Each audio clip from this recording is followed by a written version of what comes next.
Bueno, veo que la sala se está llenando, con lo cual creo que la ponencia genera bastante expectación, por lo que en segundo lugar me gustaría aclarar unos términos por críticas y alarmas que se ha generado en algunos foros de expertos de algunas universidades españolas, y yo titulé esta ponencia Hackeando la Universidad con un título un poco pretencioso, porque lo que pretendo es poner de manifiesto pues que las universidades tienen que seguir invirtiendo en temas de ciberseguridad y que también, pues que a veces con muy poca investigación, pues se pueden sacar algunas cosas, pero me gustaría aclarar que ninguna universidad ha sufrido ninguna cuenta comprometida, ni su información está comprometida, ni se ha divulgado por ningún lado. Y dicho esto, comienzo. En el índice, inicialmente, realizaré una presentación mía y de mi equipo de trabajo, pondré en contexto algo que me parece fundamental de esta ponencia y hablaré de la motivación que a mí, como alumno hace poco de la Universidad de Extremadura, me llevó pues, a empezar en estos temas de ciberseguridad y concretamente en lo que voy a realizar hoy aquí. Por otro lado, explicaré una serie de conceptos muy básicos, pero que creo que son necesarios para el entendimiento de toda la ponencia. Veremos cómo se hacen ataques web automatizados y veremos una especie de demostración en directo simulada. También veremos qué componentes necesito para realizar esta prueba simulada. Las herramientas de ejecución, pero también todo, ¿vale? El valor didáctico que tiene esta ponencia, yo que vengo del mundo universitario, viene relacionada con el hacking ético y la divulgación responsable de vulnerabilidades, algo que os dejaré una serie de pautas para aclararlas y que me parece fundamental. Bueno, inicialmente me voy a presentar. Este muñeco que vemos aquí es mi asistente y me acompañará durante toda la presentación, ¿vale? Será el que me vaya a ayudar a realizar todo lo que voy a demostrar hoy aquí. No tiene sentido que yo me presente aquí, aunque bueno, ya me han presentado, sin presentar al equipo de trabajo del que formo parte, porque soy de la fiel filosofía de que lo importante son las personas con las cuales te rodeas. Entonces me gustaría presentar, por un lado, también a Andrés Caro y Pablo García, que son profesores titulares de la Escuela Politécnica.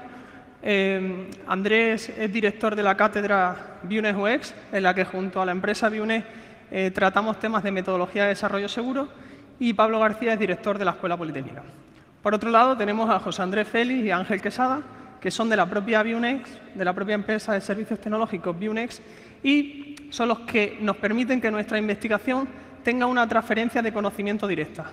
Con esto quiero decir que todo lo que hacemos se vea reflejado de verdad en el mundo real y no sea una prueba simulada, como a veces acostumbramos en la investigación en la universidad. Por último, Gemma Villegas y Laura Martín son mis fieles compañeras en el ámbito educativo de formación y también quería reconocerlas. Por otro lado, aunque ya explica un poco la cátedra en qué consiste, digamos que somos de la empresa Vuenet un ente que cuelga de la parte de sistemas y la parte de GBS, que es desarrollo, y dentro del centro de competencias de seguridad que hemos creado, la cátedra forma parte del observatorio, es decir, cómo realizaríamos todas las investigaciones, pruebas de conceptos, de herramientas, etcétera. Y ya más en concreto con respecto a la ponencia, algo muy importante que quiero recalcar es que en ningún caso, con las pruebas de esta ponencia, en ningún caso se vio comprometida información o cuentas de ninguna universidad, ¿vale? ¿Qué me llevó a mí realmente a hacer esto? Bueno, pues conocer la infraestructura, conocer cierta infraestructura de algunas universidades. También investigué el resto de universidades españolas. Tiene una dificultad de realización porque tienes que tener esos conocimientos y también que quede claro que ha sido una prueba simulada en la cual, cuando se han encontrado algunas cuestiones, se han transmitido sin y asegurando que ninguna cuenta ha sido comprometida. ¿Pero por qué realmente digo todo esto? Pues porque hoy en día las universidades españolas almacenan información como las que veis aquí, que es información crítica y confidencial. Entonces, con el estudio que yo realicé y que he realizado, es posible que algunas universidades que se vean hoy identificadas con la creación con cómo se construye su usuario y contraseña y los mecanismos que tengan de autenticación, pues puedan verse reflejadas en que a lo mejor su información como expedientes académicos, actas de notas, la modificación de actas de notas por parte del profesorado, el histórico de todo el profesional, histórico profesional me refiero a la vida laboral de cualquier persona que trabaje en una universidad, personal docente investigador o personal de administración y servicio, pues su histórico profesional se vea comprometido. Los correos electrónicos, porque normalmente este usuario que nos identifica centraliza las cuentas de correo electrónico que nosotros gestionamos. Y algo muy importante, nóminas y datos bancarios. Aquí, con respecto a nóminas y datos bancarios, no os puedo contar nada más. Pero, por otro lado, sí que yo quiero abogar por la divulgación responsable, por el hacking ético. Entonces, aquí mi asistente dice que a veces cuando te dedicas a investigar este tipo de cosas y encuentras algunas cuestiones, pues te planteas, hazlo, no lo hagas, hazlo, no lo hagas, lo comunico, no lo comunico, informo, no lo informo. Bueno, es importante aclarar que el hacking ético se hace con permiso del objetivo, ¿vale? Seguramente estos días aquí, en las charlas inspiracionales, ya lo estáis escuchando, pero se hace siempre con objetivo. Es decir, nosotros cuando vamos a hacer alguna prueba es porque está acordado con la parte objetiva, ¿vale? Con la parte a la cual vamos a realizar la prueba. Por otro lado, se debe siempre informar al responsable en el momento que se encuentre alguna cuestión vulnerable. Y, por supuesto, no se debe revelar públicamente cuál puede ser la vulnerabilidad hasta que sea corregida. ¿Por qué digo hasta que sea corregida? Porque normalmente la gente, cuando es corregida, quiere un reconocimiento y entonces lo publica. Pero esto lo veremos más a fondo. Es importante que sepáis que el hacker busca las vulnerabilidades para solucionar los problemas que existen. No se le puede nunca asociar con que es un delincuente. Por eso se llama hacking ético. El que hace hacking y hace el mal no es hacker. Y por último, en la universidad tenemos que predicar con el ejemplo de que nosotros generamos el conocimiento siempre para hacer el bien. Siempre y únicamente para hacer el bien. En los conceptos básicos que os quería mostrar, ya empezando más en el tema, en la cuestión más técnica, pues por un lado tenemos lo que es autenticación, que es el proceso informático, ¿vale? Creo que todos sabemos qué es autenticación, pero es el proceso informático que realizamos en un sitio web o otro servicio similar en el que nosotros decimos que tenemos que demostrar que somos nosotros quien nos autenticamos, o sea, que somos la persona que el sistema está esperando. Decir que, bueno, esa está buscado en la RAE. ¿Por qué pongo la RAE? Bueno, pues por decirles que no tienen un protocolo de HTTPS, ¿vale? Simplemente. Y por otro lado tenemos un formulario web, un formulario de autenticación que ¿qué es lo que quiere decir? Pues simplemente son las páginas en las que estamos muy acostumbrados a encontrarnos, en la cual tenemos un usuario, una contraseña y un botón de iniciar sesión, enviar, aceptar, algo así, y en el que nosotros esperamos una respuesta. Esos dos conceptos tienen que quedar muy claros. También, algo fundamental es la distinción entre ataques genéricos y ataques dirigidos. Aunque las propias palabras se puede un poco deducir, lo que queremos decir es que con ataques genéricos son como dos cuestiones que pongo aquí, dos casos, dos ejemplos, del 12 de noviembre de 2018, hace muy poco, en la que un servidor web puso en jaque 1 millón de servicios, de sitios web, por una vulnerabilidad de denegación de servicio. O como, por ejemplo, algún plugin de WordPress, del CMS WordPress, que ahora con el tema de la GDPR todo el mundo ha tenido que instalar para cumplir con la normativa, ha instalado plugin en sus WordPress, en sus páginas, pues hubo una vulnerabilidad el día 12 en uno de los plugins relacionados con GDPR. Entonces, estos tipos de ataques genéricos, que también os voy a enseñar cómo podría hacerse, normalmente hacen uso del buscador SODA. Este buscador lo que nos permite es conocer particularidades de los sistemas y de los componentes que conforman esas infraestructuras. Por ejemplo, si yo busco en SODA WordPress, pues me va a aparecer un listado de WordPress, lo cual ya me facilita qué sitios voy a elegir para luego hacer un ataque genérico. Pero realmente lo que vengo hoy a contar es más relacionado, son ataques dirigidos, ataques que pueden venirles a las universidades. ¿Por qué? Porque hoy en día, haciendo ingeniería social, que es unir las distintas información que podemos encontrar por la red de los usuarios o búsqueda de esos usuarios, en muchas ocasiones se da más información de la debida o los procesos no están correctamente descritos. Con esto quiero decir que yo podría encontrar, conociendo cómo se construye el usuario, podría encontrar lo que vemos aquí. Tenemos una muralla, pero en la cual hay un agujero. Entonces, ¿para qué tenemos esa muralla? Eso es lo que son las cuestiones vulnerables que hoy en día podemos encontrar. ¿A mí qué me ha llevado a estudiar lo que os voy a presentar? Pues por un lado, estudiar los distintos activos de organizaciones, en este caso, universidades. Me he centrado en los sistemas de autenticación. He ido buscando por diferentes universidades los distintos procesos que tienen para la creación de usuarios y el uso que hacen de esos usuarios, de sus credenciales.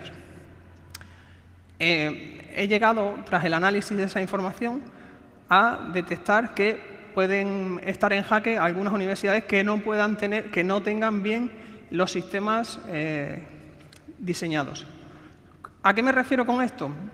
Pues a que universidades en las cuales sus credenciales se autentiquen y no tengan un proceso de que permitan ataques automatizados, pues hay ciertos usuarios que son predecibles, que se pueden conocer con información, como os decía anteriormente, por ingeniería social, o información que a través de los distintos procesos de cambio de credenciales podemos acabar conociendo. Después de este estudio, pues me gustaría resaltar algunos de los que me he encontrado navegando por distintos procesos de credenciales de las universidades españolas. El primero, el usuario, pues que el usuario es el DNI. El DNI es un documento público en el que encima del profesorado, al ser funcionario público, encontrar su DNI es bastante fácil porque está publicado en el Boletín Oficial del Estado, en sus nombramientos. Y que la contraseña, el password, pueda ser un PIN numérico que viene heredado, todo esto hay que aclararlo, viene heredado de cuando en las universidades se ha utilizado la tarjeta bancaria para poder sacar dinero, las tarjetas bancarias. Entonces venían PIN de 4, 5 o 6 dígitos. Y eso hace que estos sistemas, si no controlan el número de intentos, y aun controlándolo, pueden ser bastante vulnerables. Nos encontramos con otros casos en los que ya se dificulta un poco, pero se puede llegar al final, con varios intentos, a conocer. DNI parcial y luego una letra, un número, una letra, número, letra. Eso nos da ya mayores posibilidades. Pero bueno, tenemos todo el tiempo del mundo para probar. Y un PIN numérico, al igual que los otros casos, un PIN numérico. Hay otras universidades que hacen uso del DNI, arroba y dominio de esa universidad para el login y luego una contraseña segura o no segura. ¿Qué quiero decir con que sea segura o no segura?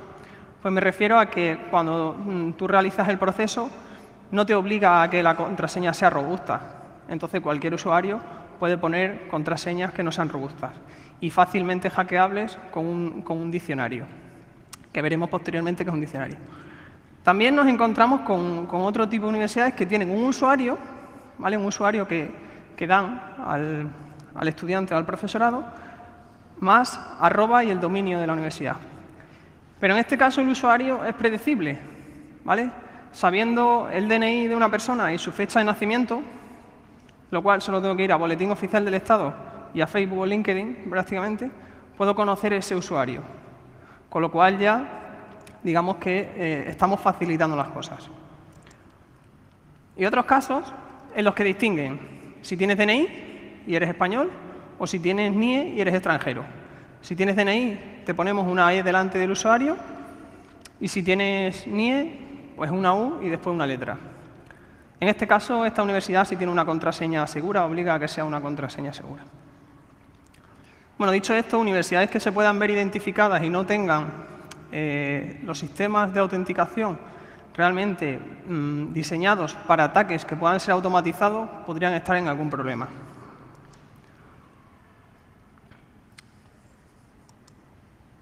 Vale. Es cierto que me gustaría reconocer a universidades, felicitarlas, y me he creado un sello de aprobación que me ha creado un amigo, un sello de aprobación de ciberseguro, en el que universidades como, por ejemplo, la Universidad de Cantabria, en el cual su proceso es muy bueno, su proceso de obtener credenciales o dar credenciales al alumno es muy bueno, y además luego tienen unas políticas de contraseña bastante ejemplares, que yo aconsejo a que otras universidades investiguen e incluso puedan copiar. No hay que investigar, hay que copiar. Una de ellas es que cuando tú tienes que hacer una operación sensible, tienes que volver a autenticarte, ¿vale? Aquí podemos ver que hay universidades tanto pequeñas como grandes. La Universidad Complutense pues, no ofrece apenas información en cómo se construyen los usuarios. Simplemente es un usuario y una contraseña. Y además ellos ya trabajan más no con usuarios relacionados con el DNI, sino con cuentas de correo. Y la Universidad de Málaga, como hoy venía a Málaga, el proceso en el que realizan es muy pautado y yo considero que es muy bueno. En la Universidad de Extremadura hemos mejorado con el paso del tiempo y se han ido aplicando algunos cambios sugeridos, con lo cual también tienen mi sello de ciberseguro. Bueno, y ahora ya nos vamos a poner vamos a empezar en materia. Yo os quiero enseñar cómo se realiza, ¿vale?, un ataque automatizado. Acordaos que siempre es con permiso. ¿Cómo hago todo esto? Bueno, yo parto de una página web. Entonces, partiendo de esa página, tengo que conseguir conocer 3 cosas. La IP del servidor, el protocolo por el cual se transfiere la petición que vamos a realizar, es decir, por dónde vamos a enviar, cuál es el sistema por el cual vamos a enviar el usuario y contraseña a probar, y el puerto por el que también se envía, ¿vale?, en el caso de que lo haya. Por otro lado, tenemos los usuarios y las contraseñas. Vamos a tener que identificar de la web los parámetros que posteriormente pasaremos en la petición. Y luego también es importante conocer el botón, ¿vale?, el botón, la respuesta que tienen, tanto la acción como el mensaje de respuesta. Porque con todo esto vamos a ser capaces de montar un sistema de piezas en el que podamos hacer un montón de pruebas en un sistema con usuario y contraseña. Vale, y ahora la pregunta clara es, que dice mi compañero, es ¿cómo se hace un ataque? ¿Cómo se hace un ataque? Bueno, quiero quedar claro que los ataques, esto estaría contemplado, categorizado dentro de los ataques por contraseña, y un ataque por contraseña puede ser de diccionario, ¿vale?, en el cual yo tenga un listado, un diccionario con miles y miles y miles de palabras, todas las que se os pueden ocurrir, que ya hay varios descargables, tanto en español como en otros idiomas, y son bastante buenas.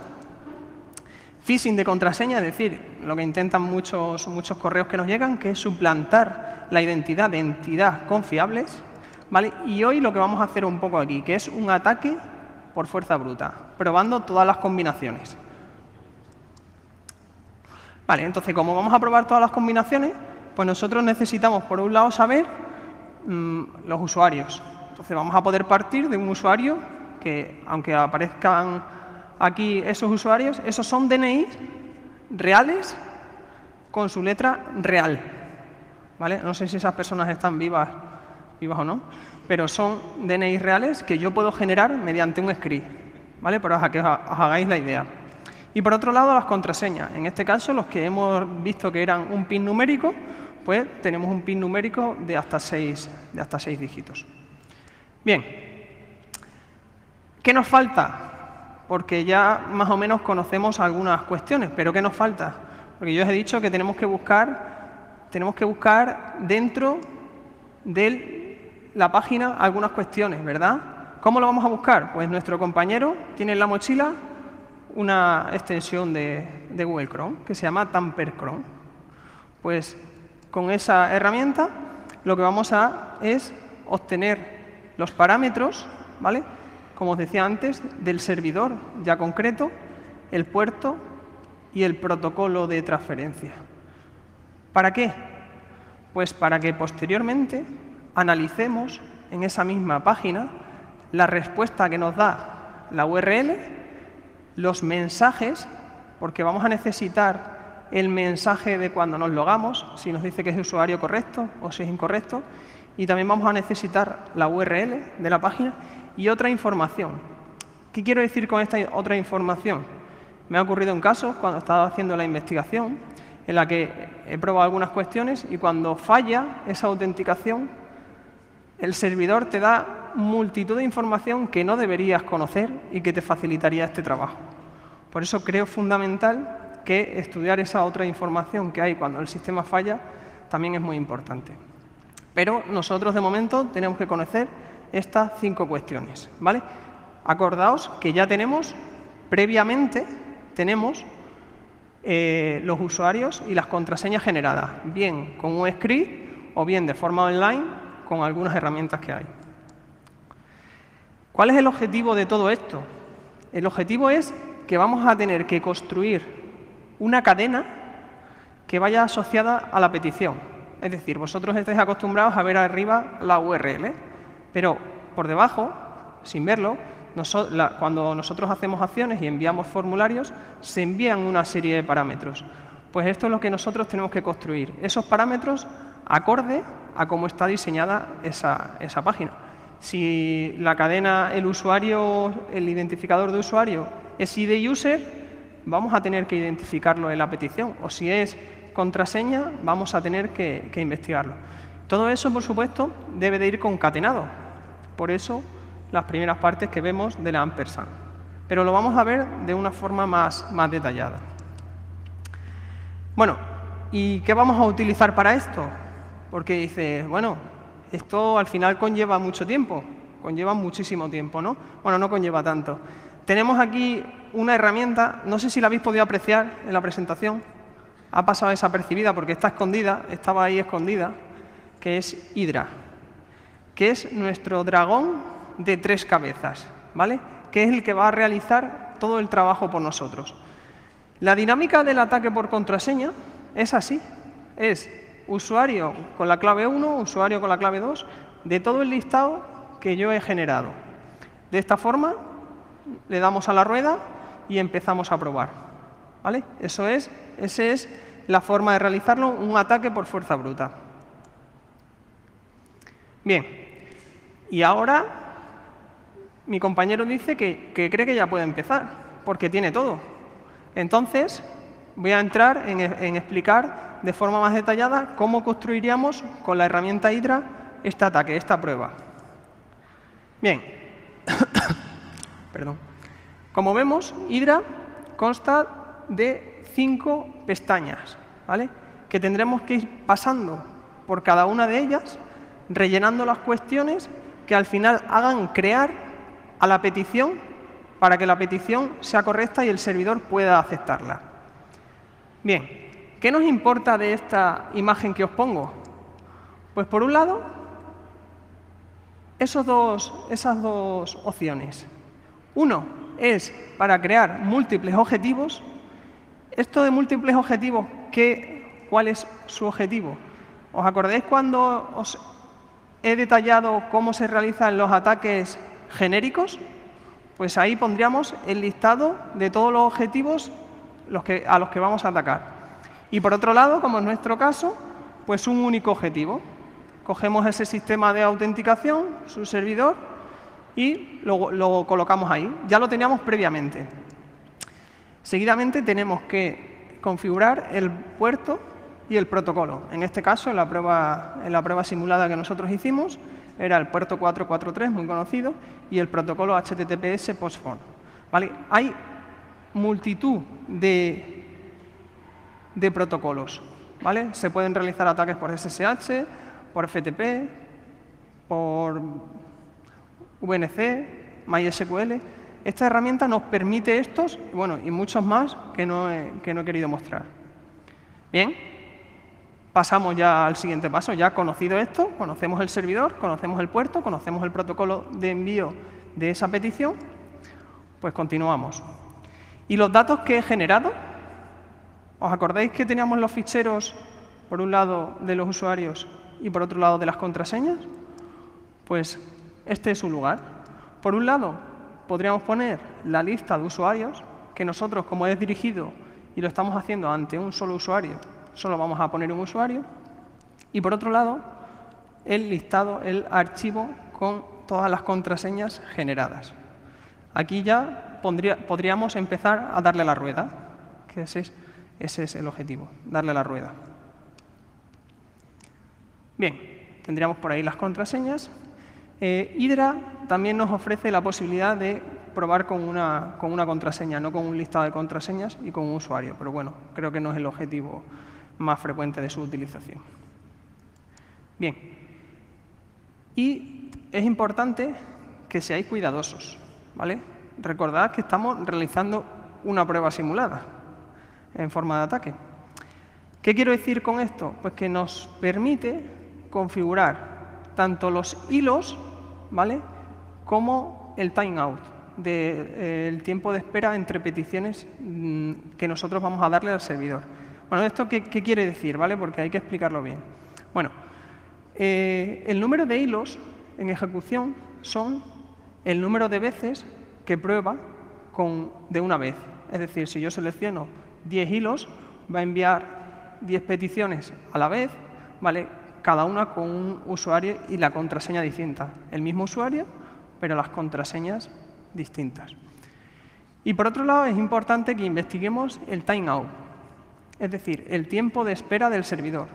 Porque si ponemos un tiempo de espera bajo y lanzamos muchas peticiones, vamos a sobrecargar el servidor, es posible que no responda o que falle la respuesta y al final no consigamos nuestro objetivo, que es probar todas las posibles combinaciones. Vale. Continuamos. Ahora ya, después de todo lo que os he comentado, ha llegado el momento de ensamblar todas las piezas, ¿vale? Entonces, es importante que en la siguiente pestaña conozcamos, también haciendo uso de Tamper Cron, si en algún momento hay alguno de los parámetros que no conocemos, podemos hacer uso de esta extensión, que conozcamos cómo configurar, ¿vale? Esta es la parte más dificultosa de la herramienta. Cómo configurar cada uno de los protocolos, ¿vale? Entonces, ¿cuál es el protocolo que nosotros hemos seleccionado? Hemos seleccionado HTTPS, ¿vale? Entonces, tendríamos que estar en la segunda línea. Y os he hablado a lo largo de la ponencia de construir una cadena, ¿vale? Entonces, esto es lo más complejo. Realmente, para construir la cadena, dijimos que teníamos que contar con los parámetros, ¿vale?, con la URL, con los parámetros. Entonces, lo primero, para construir esta cadena, por un lado, recordad que tenemos el servidor al que vamos a atacar, ¿vale? Que el servidor puede ser bien la IP, bueno, lo suyo es que sea la URL de la parte inicial. Y después, la URL en la cual vamos a hacer el login, vamos a hacer el intento. Una vez que tengamos eso, que es muy fácil de conseguir, tenemos que conocer el identificador de usuario que os dije, ¿vale? Y lo igualamos a user. ¿Qué quiere decir user? Es nuestro listado de usuarios. En este caso teníamos uno, pero podríamos tener más, ¿vale? Nuestro listado de usuarios. Lo tenemos que concatenar. ¿Por qué? Porque si veis en la parte de arriba, tengo marcados los 2 puntos en rojo. Quiere decir que la cadena de la petición se compone de varias partes, ¿vale?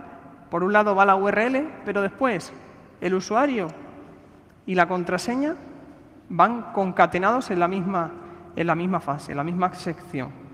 De igual modo, tendríamos que identificar el identificador de la contraseña y pasarlo al fichero de contraseñas. Entonces, pass es el fichero de contraseñas. Ya tenemos URL que vamos a atacar, usuario y contraseña. ¿Qué necesitamos ahora? Necesitamos darle a enviar, ¿verdad? Darle a enviar o darle a el botón que sea. Enviar, aceptar, iniciar sesión, logar, login, el botón que sea. Y ese mismo lo tenemos que concatenar también. Pero aparecen otros 2 puntos, ¿vale? Y entonces esto es fundamental. Tenemos URL, la petición construida, y ahora nos aparecen otros 2 puntos. Que lo que quiere es poner otra vez la página que nos da respuesta. Aquí podríamos utilizar el mensaje de respuesta o lo que es la URL. Y esto tengo que explicarlo bien. ¿Qué quiero decir exactamente con esto? Con esto quiero decir exactamente que con la parte de la URL de arriba, los usuarios, contraseña y enviar va a estar produciendo constantemente, Hydra va a estar generando, hasta que ¿qué? Esa es la respuesta a la parte de abajo del login. ¿Cuándo para? ¿Vale? Porque nosotros estamos haciendo todas las posibles combinaciones. Entonces, ¿cuándo para el sistema? Bueno, el sistema para, pues bien, si nosotros ya tenemos acceso a ese sistema, podemos ver el mensaje de respuesta que nos da, tanto el correcto como el incorrecto. ¿Vale? Entonces, o la página o cuando cambia de página. Es decir, nosotros estamos realizando la petición en la misma página. ¿Cuándo cambia de página? Pues cambia de página normalmente cuando hacemos el login, cuando lo conseguimos. ¿Vale? Entonces, esto es fundamental porque tenemos que darle al sistema la señal que permita parar. ¿Por qué? Porque hemos encontrado el usuario y la contraseña correcta. ¿Vale? Así es como lo haría Hydra. Bueno, ¿qué más tenemos? Bueno, mi ayudante acaba de decir que se va a ver un capítulo de la serie de Doctor Who, porque ya ha hecho su trabajo, entonces se va a ver un capítulo de la serie. ¿Y qué es lo que hace realmente? Pues está poniendo a nuestro dragón de tres cabezas a lanzar fuego de forma simultánea con todos esos posibles usuarios y contraseñas. ¿Hasta cuándo? Hasta que encontremos la contraseña adecuada. Vale, entiendo que después de esto, por hacer un poco de resumen, todo el mundo ha entendido que era un ataque dirigido porque hemos buscado al usuario haciendo ingeniería social. ¿Vale? Hemos conocido un sistema que nos permite, por un lado, generar ese usuario que hemos encontrado y todas las contraseñas posibles. ¿Por qué? Porque esa organización o administración nos dice que su contraseña de usuario está compuesta por un PIN de X dígitos, ¿vale? Con lo cual lo generamos y empezamos a probar. Aquí puede pasar dos cosas, ¿vale? Una, que es frecuente, ¿vale? Que no haya ninguna barrera de restricción, es decir, yo me pongo a probar y no me cortan en ningún momento pese a que esté probando usuarios de forma incorrecta, o que es la segunda más frecuente, es que te corten y te digan, pues, 1 minuto cuando fallas 4 o 5 veces y te digan 1 minuto de espera, ¿vale? Cuando vuelves a fallar otros 5 intentos, te vuelvan a decir otro minuto de espera. Bueno, eso ya es un mecanismo de defensa, ¿vale? Pero va más enfocado a los ataques genéricos, no al dirigido que han estudiado un poco mi sistema. Eso se salta muy sencillo. Yo tengo un timeout. Puedo darle ese timeout más tiempo, si no tengo prisa, si el objetivo que tengo es claro. Entonces, que me bloqueen 1 minuto o 5 minutos, al final no es una buena opción. Hay otras, hay mejores opciones, ¿vale? Que las veremos al final de la charla. Pero es importante resaltar eso, que aquí puede ser que cuando hagamos alguna prueba enviemos 3, 4 peticiones y ya las siguientes sean erróneas, y es porque el sistema bloquea de forma temporal, ¿vale? Te da un tiempo para volver a esperar. Bueno, podríamos solventarlo cambiando el timeout y seguiríamos adelante. Perdón. Bueno, los resultados del ataque, ¿no?, que podremos esperar. Pues la solución, si llegamos a buen puerto, es que al final vamos a conocer cuál es el usuario, que ya ese sí lo vamos a conocer casi con toda frecuencia de antemano, de forma correcta, y cuál es la contraseña, ¿vale? Entonces, una vez visto eso, ¿qué hice yo? Una vez visto que de alguna forma ese usuario y contraseña se podía conseguir con bastante facilidad, estimé los tiempos, ¿vale? Tiempos que, como veo ahí, dije, ups, tengo que hablar con alguien, ¿vale? No son tiempos excesivos, excesivos porque no tenemos prisa y el sistema lo hace de forma automática. Y además nosotros hemos lanzado solo un usuario. ¿Por qué he separado estos slots? Bueno, pues porque podías tener la suerte de que tu contraseña pues estuviera en un slot entre el 500.000 y el 750.000. Pero si estaba entre los primeros, lo íbamos a encontrar antes, porque habíamos generado la lista de usuarios así. Pero ¿y si yo hago distribución y hago las pruebas de forma distribuida con 4 equipos y a cada equipo le doy un slot, ¿vale? Y van mandando esas peticiones? ¿Cuánto tardo? Oye, si incremento el número de peticiones porque el servidor responde de forma adecuada, ¿cuánto tardo? Bueno, eso es algo dependiendo de cada infraestructura y de cada momento también por la carga del sistema. Pero era algo problemático porque al final, antes o después, me daba la sensación de que conseguía el objetivo, ¿vale? Conseguía el objetivo. Bien, visto los tiempos de éxito, paso a hablar de las directrices de divulgación responsable. Como os he dicho al inicio, nosotros en la universidad predicamos con el ejemplo de que generamos conocimiento para hacer el bien. Entonces yo aquí os lanzo una frase que utilizo mucho, que es: siéntete parte de la solución y no del problema. Cuando estamos realizando hacking ético lo estamos haciendo con un buen fin. No queremos, al final, que ninguna universidad pues sufra daños. Y en este caso yo propongo una serie de directrices de divulgación responsable. La primera es que notifiques al responsable de la vulnerabilidad, lo notifiques, le informes adecuadamente y no, en ningún caso, la reveles públicamente. Y bueno, no hace falta que diga que no se explote esa información, porque en el momento que entres, pases la puerta y cojas información y te la lleves, estás cometiendo un delito. Entonces no lo aconsejo. Lo que sí que aconsejo es que si el fabricante, proveedor, organización, administración os lo pide, porque no sea capaz de reproducir la vulnerabilidad, que le aportéis los detalles necesarios, ¿vale? Que le ayudéis, nunca se sabe. También que proporcionéis un tiempo razonable a la resolución de la vulnerabilidad antes de revelarla. Porque si sois vosotros los que la habéis encontrado y la publicáis para que al final otras personas se nutran de esa información o utilicen esa información para hacer el mal, pues tampoco es aconsejable.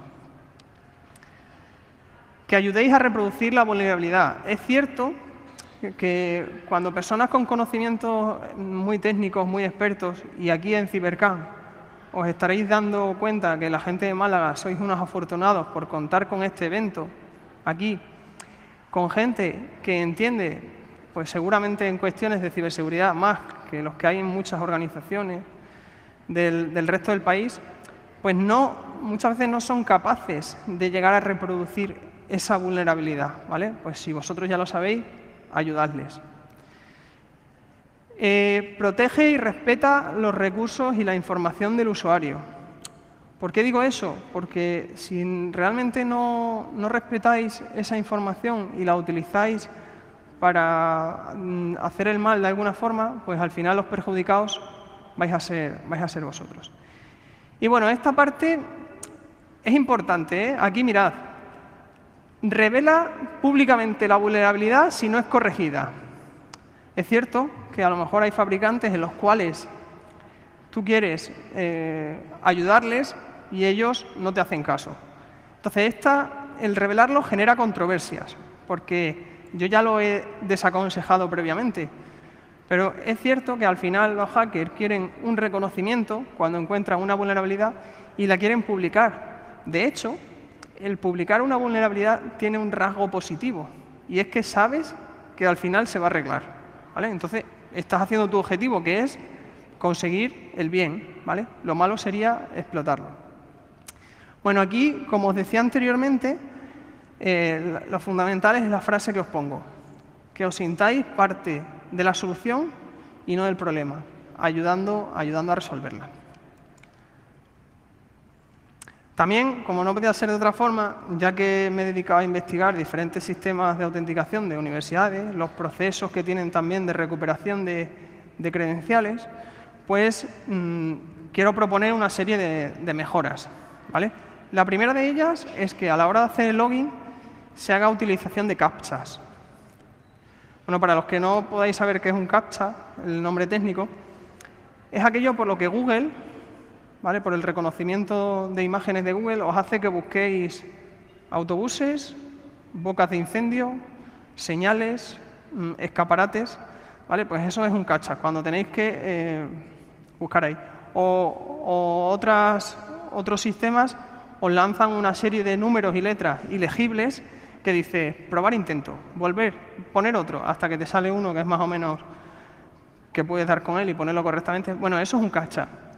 Y diréis, bueno, es que es un rollo con todas las veces que nosotros nos autenticamos al cabo del día, que cada vez Internet al final se convierta en que me cuesta más poner el captcha que escribir la contraseña y pierdo tiempo. Vale, me parece bien. Pero ¿por qué no pones un captcha cuando se haya producido el tercer intento fallido? ¿Vale? Tú en el sistema no lo pones, pero cuando se produce 3 veces un intento fallido o 5 veces, pues pones un captcha. Lo segundo es controlar el número máximo de intentos fallidos. Bueno, eso por un lado, ¿vale? Controlarlos porque no se pueden permitir intentos masivos, ¿vale? Una persona no se va a confundir 100 veces. Si te la confundes 100 veces, le deberías demostrar un mensaje que ponga, mira, déjalo por hoy, porque 100 veces no te puedes confundir. Entonces, sí que el controlar el número de intentos fallidos y los sistemas que realmente bloquean o le dicen al usuario, espera 5 minutos antes de volver a hacer el intento, pues a mí me parecen por un lado adecuados. Lo que pasa es que con los conocimientos un poco así técnicos, al final puedes saltarlo. Bueno, el bloqueo de rangos por IP. A ver, nosotros en un login, en una universidad, te pueden llegar miles de login diarios. Miles, ¿vale? Pero miles. Pero quiero decir, te pueden llegar 5.000, 10.000, pero si un día te llegan 150.000, algo no está ocurriendo bien. O todo el mundo ha empezado a poner mal su usuario y contraseña, o estás teniendo un ataque. ¿Qué pasa? Que no se puede hacer un bloqueo por IP temporal porque sí se puede, ¿vale? Pero no se puede porque me paso al punto 5 y es que no se registran y analizan los intentos fallidos, ¿vale? Seguro que por un lado tenemos analizados quiénes son los que se han autenticado, pero con frecuencia no se utiliza y si se hace, si se registran, no se analizan, ¿vale? Hay dejadez en este aspecto y yo creo que es algo fundamental. Vale, caducidad de credenciales y exigencia de cambio. Ya cada vez nos lo exigen más sistemas y los sistemas que no nos lo exigen es porque suelen tener un doble sistema de autenticación.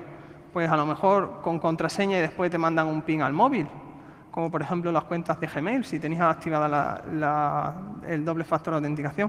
O como pueden ser también el sistema bancario, que tienes una clave de acceso y luego una firma digital, pero además de esa firma digital te llega un PIN al móvil, ¿vale?